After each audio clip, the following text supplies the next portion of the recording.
Howdy, folks. It's now time for your Cowboy Wisdom for the week. The big political story this last week was whether Donald Trump would or would not appear at the Fox News debate in Des Moines on Thursday.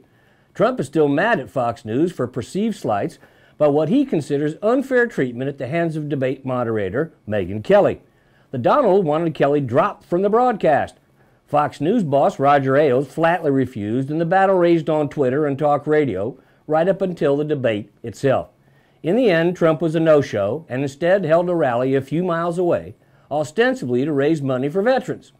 Lost in the whole debate between Trump and Fox News was the one thing this whole election should be about: you, the American people. Instead, we heard about what Trump's absence would mean for the debate's TV ratings. Reporters from all over the mainstream media decried Trump's bullying as they hid behind the term journalistic integrity, two words, by the way, that should never be uttered in the same breath. It's pretty sad when the moderators of a debate become stars and the candidates are merely extras in the movie. As the networks battle for ratings and the all-important advertising dollars that go with them, the voters are nothing more than data points to be manipulated. Political coverage today is just more reality TV, where vanity and narcissism are the keys to success. Just ask those Kardashians. Donald Trump knows this, and he has been playing the media like a fiddle since he first entered the race.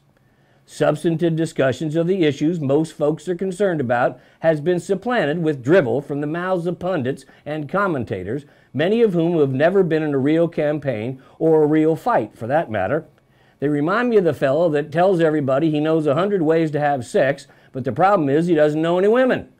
Many of these same pundits have all but predicted a Trump victory not only in Iowa and New Hampshire, but in the general election over 9 months from now. To demonstrate their accuracy, many of these cable TV and internet soothsayers predicted last summer that Donald Trump would collapse. But starting next Monday night in snowy Iowa, the people that have been all but forgotten in this campaign will begin to have their say. The preliminaries are over.